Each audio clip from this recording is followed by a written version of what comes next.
Gujarat bulletin ન્યૂઝમાં આપનું સ્વાગત છે। અમદાવાદમાં બ્રાન્ડેડ કંપનીઓના નામે નકલી સામાન પધરાવતું મોટું racket ઝડપાયું।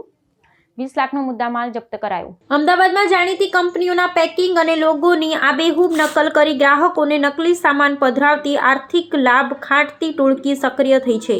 Ahmedabad crime બ્રાન્ચે SG highway પર આવેલા સોલા ભાગવત ગેટ નજીકથી નકલી સિગારેટ, ઘી, ચા અને મસાલા સહિતની જીવન જરૂરી ચીજવસ્તુઓનું વેચાણ કરતા 3 શખ્સોને ઝડપી પાડ્યા છે।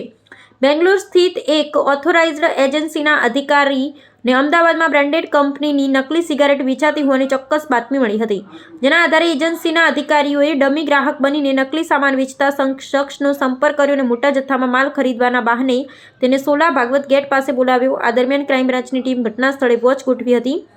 ત્યાં કાર લઈને પહોંચેલા 3 શખ્સો અરુણકુમાર ગુપ્તા, સચિન ગુપ્તા અને સુજીત પોદારને પોલીસે ઘેરી લીધા હતા। કારની તલાશી લેતા પોલીસ પણ ચોંકી જ ઉઠી હતી। કારમાંથી માત્ર નકલી સિગારેટ નહીં પરંતુ રોજિંદા જીવનમાં ઉપયોગમાં લેવાતી અનેક જાણીતી બ્રાન્ડ્સનો નકલી જથ્થો મળી આવ્યો હતો। જપ્ત કરાયેલી મોટાભાગની વસ્તુઓ સીધી રીતે નાગરિકોના સ્વાસ્થ્ય અને ખાણીપીણી સાથે જોડાયેલી હોવાથી પોલીસે તમામ નમૂનાઓને ટેસ્ટિંગ માટે લેબોરેટરીમાં મોકલાયા છે। આ મામલે સંબંધિત વિભાગોને પણ જાણ કરવામાં આવી છે। હાલમાં પોલીસે કોપીરાઇટ એક્ટ હેઠળ ગુનો નોંધી આગળની તપાસ હાથ ધરી છે। લેબોરેટરી રિપોર્ટ આવ્યા બાદ આરોગ્યને નુકસાન પહોંચાડતી સામગ્રી અંગે અન્ય કાયદાકીય કલમોનો ઉમેરો કરવામાં આવશે।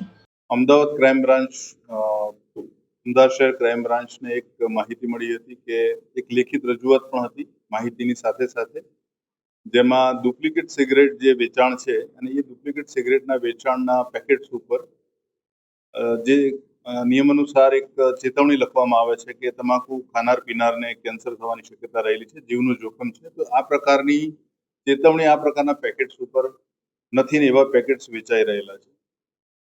આજે માહિતી મળી એ અરસામાં જે ગોલ્ડફ્લેક અને માર્લબોરો કંપનીમાં ખાસ કરીને ગોલ્ડફ્લેક કંપનીના જે ડીલર હતા એ ડીલરને બોલાવીને આ વસ્તુ વેરીફાઈ કરતા એમણે કર્યું કે અમારી કંપનીની જે સિગરેટ્સ છે એની નકલી બનાવટો બજારમાં વેચાય છે અને એ અંગેની કાયદેસર કાર્યવાહી કરવા માટે અમને રજૂઆત કરેલી અને જે એક ચોક્કસ નંબર અમને મળેલો એ નંબર ઉપરથી એક ડિકોય ગોઠવવામાં આવી અને ડિકોયમાં પ્રથમ તબક્કે જ 2 આરોપી પકડવામાં આવ્યા, અરુણકુમાર ગુપ્તા અને સચિન ગુપ્તા। આ બંને ભાઈઓ છે અને ચાંદલોડિયા ખાતે રહે છે અમદાવાદ, અને એમની પાસેથી શરૂઆતના પ્રથમ તબક્કામાં 3.25 લાખની માર્લબોરો અને ગોલ્ડફ્લેક કંપનીની બનાવટી સિગરેટ્સ મળી આવેલી અને આ જે વધુ પૂછપરછમાં એમણે જે વ્યક્તિનું નામ આપ્યું એ વ્યક્તિનું નામ છે સુજીત પોદાર, એ પણ ચાંદલોડિયા ખાતે રહે છે।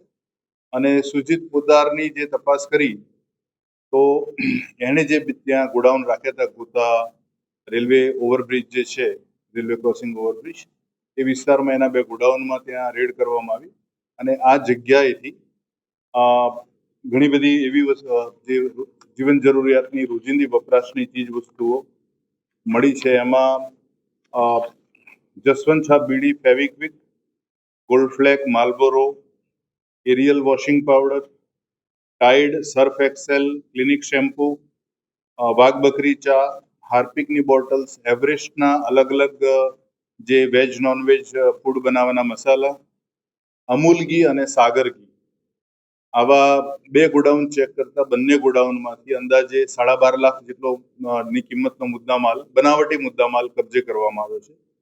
હાલ 3 આરોપીઓની વધુ પૂછપરછ ચાલી રહેલી છે અને આ જે વધુ પૂછપરછમાં જે પ્રકારે માહિતી મળી એ પ્રકારે આ જે 2 જણા જે છે, અરુણ ગુપ્તા અને પ્રકાશ ગુપ્તા, સચિન ગુપ્તા, બંને ભાઈઓ માત્ર જે બનાવટી ગોલ્ડફ્લેક અને માર્લબોરો સિગરેટ છે એની ડિલિવરી કરતા હતા। જે પણ કોઈ ડિમાન્ડ કરે તો એ એમને ત્યાં ડિલિવરી પહોંચાડતા હતા। સુજીત પોદાર જે છે એ મૂળ બિહારના સહરસા જિલ્લાનો વતની છે, પણ 3 પેઢીથી અમદાવાદમાં જે લોકો સ્થાયી થયેલા છે। એણે બીકોમ સુધીનો અભ્યાસ કરેલો છે અને શરૂઆતમાં ગ્રેજ્યુએશન બાદ એણે 2 મોટી ફાર્માસ્યુટિકલ કંપનીમાં મેડિકલ રિપ્રેઝેન્ટેટિવ તરીકે એણે કામ કરેલું છે અને છેલ્લા 1.5 વર્ષથી એ શબ્બીર નામના વ્યક્તિના સંપર્કમાં આવેલો અને શબ્બીરે એને જણાવેલું કે મારી પાસે નકલી બ્રાન્ડની ઘણી બધી વસ્તુઓ જે બજારમાં વેચાય છે એ હું પૂરી પાડી શકું એમ છું અને એમાં તને સારું માર્જિન મળશે, એટલે એ ઈરાદાથી એણે એની સાથે માલ લેવાનું શરૂ કર્યું અને મુખ્યત્વે જે આ મુદ્દામાં આ જે ચીજ વસ્તુઓ જે મળી છે એમાં ખાસ કરીને આજે શબ્બીર જે છે એ અત્યારે હાલ એનું જે લોકેશન અત્યારે ગુજરાતમાં નથી, એની અત્યારે એક ટીમ અલગથી ટીમ એની શોધખોળ માટે લાગેલી છે. પણ શબ્બીર ઉપરાંત એક પવન સિદ્ધિ કરીને એક વ્યક્તિ છે જેણે જે અમૂલગી નકલી ફેવિક્વિક્સ, નકલી સર્ફ એક્સેલ, નકલી એવરેસ્ટના મસાલા અને ઇનો ઇવન અને નેશકેફી આ બધી પ્રોડક્ટ એ પ્રોવાઈડ કરે છે. જ્યારે વાઘ બકરી ચાની જે પ્રોડક્ટ નકલી બનાવટી પ્રોડક્ટ છે એ જગદીશ પટેલ નામની વ્યક્તિ કરી રહેલી છે. અને આ લોકો લઈ આવે છે અને મુખ્ય ઉત્પાદન સ્થળ સુધીની કાર્યવાહી અત્યારે હાથ ધરવામાં આવેલી છે. હાલ જે ત્રણેય આરોપીઓ છે એમનો કોઈ ગુનાહિત ઇતિહાસ નથી, પણ જે ત્રણ જે વ્યક્તિ છે પવન સિંધી, જગદીશ પટેલ અને શબ્બીર, આ ત્રણ લોકો હાલ અત્યારે એમનું લોકેશન ગુજરાતમાં નથી. એમના માટે અલગ અલગ ટીમો પકડવા માટે ગયેલી છે, કારણ કે આટલો મોટો જથ્થો અને નિયમિતપણે છેલ્લા 2 વર્ષથી જે પ્રકારે આ પ્રવૃત્તિ ચાલી રહેલી છે, એટલે આ જે જગ્યાએ આ વસ્તુઓનું ઉત્પાદન થતું હોય એ જગ્યા સુધી પહોંચવાની હાલ અત્યારે ક્રાઇમ બ્રાન્ચની ટીમ દ્વારા કાર્યવાહી કરવામાં આવી રહી છે.